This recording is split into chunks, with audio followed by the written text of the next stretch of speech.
भाग बॉलीवुड खबरें, हर खबर पर नजर है हमारी। नमस्कार दोस्तों, मैं हूँ शीलू ब्रह्मभट्ट, एक छोटी सी टीवी कलाकार। आपने मुझे टीवी में कहीं देखा होगा। कोविड-19, कोरोना वायरस, क्वारंटाइन, इन सब के बारे में आप सब जानते ही हो। सरकार ने आत्मरक्षा के लिए जो काल अवधि निर्धारित की गई है, जिसे आप या हम सब लॉकडाउन के नाम से जानते हैं, इस लॉकडाउन को मैंने मोक्ष का नाम दिया है। मैंने इसे अपने लिए मोक्ष का नाम दिया है। वो इसलिए कि इस काल अवधि में, इस समय में मैं अपने परिवार के साथ में हूँ। परिवार के साथ बहुत अच्छा समय गुजार रही हूँ, बहुत अच्छा समय व्यतीत कर रही हूँ, क्वालिटी टाइम। रोज़ घर में नए नए व्यंजन बन रहे हैं, वैराइटीज़ ऑफ फूड, और टीवी पर धार्मिक सीरियल देखना, 9 घंटे की नींद निकालना, नो सोशल गैदरिंग, नथिंग। घर में आराम करो और घर का काम करो, तो इस बहाने वर्कआउट भी हो जाता है। तो मुझे ऐसा लगता है कि मुझे मोक्ष की प्राप्ति हो गई है, और ये मोक्ष जो है अपने कर्मों से मिलता है, और इस मोक्ष के बाद में कोई दूसरा जन्म नहीं होता। आप समझ रहे होंगे कि मैं ऐसा प्रवचन क्यों दे रही हूँ, लेकिन मेरे बात में थोड़ी सी गहराई है, आप देखना ज़रूर।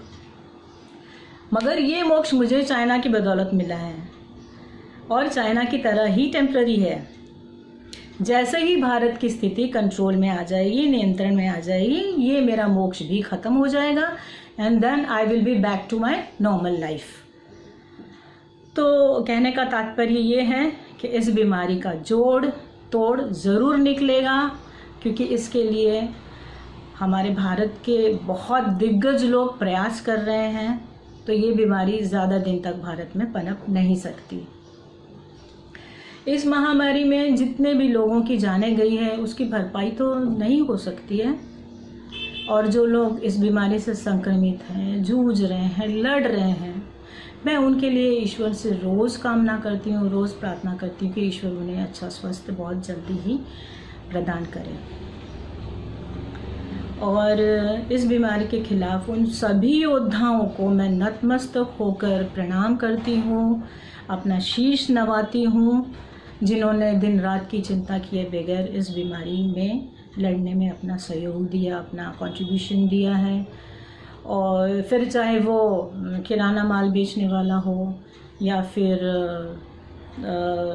क्या कहते हैं, डॉक्टर हो, नर्स हो, सब्जी वाली हो, एम्बुलेंस वाला हो, पुलिस कर्मचारी हो, साइंटिस्ट हो, ऐसे हर योद्धा को मेरा सैल्यूट है, मेरा नमन है, जिन्होंने ऐसी महामारी में लड़ने के खिलाफ अपना योगदान दिया हुआ है। और आदरणीय मोदी जी को मैं दंडवत साष्टांग नमस्कार करती हूँ, जिनकी बदौलत भारत की स्थिति अन्य देश के खिलाफ काफ़ी कंट्रोल में है।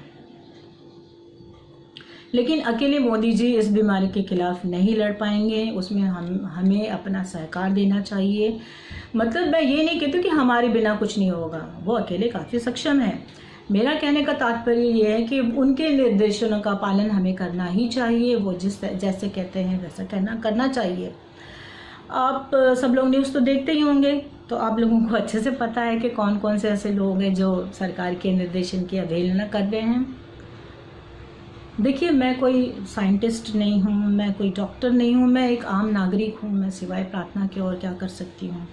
लेकिन मैं इतना ज़रूर जानती हूँ कि भारतवर्ष में ऐसे कई दिग्गज हैं जिनके पास में इस बीमारी का तोड़ है, और जल्दी ही वो तोड़ हम सबके सामने आने वाला है। इसलिए ये बीमारी ज़्यादा दिन तक भारत में पनप नहीं सकती।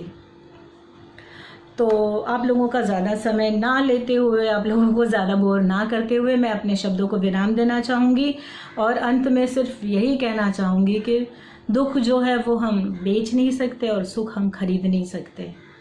तो ये जैसा भी समय है वो वैसे व्यतीत तो होने ही वाला है। तो क्यों ना हम अपने घरों में रहकर खुशी से, धैर्य से एक साथ मिलकर ये वक्त को व्यतीत करें, ये वक्त को बिताएं। कोरोना के खिलाफ लड़ने के लिए हम सब एकजुट हो जाएं, सरकार के निर्देशों का पालन करें।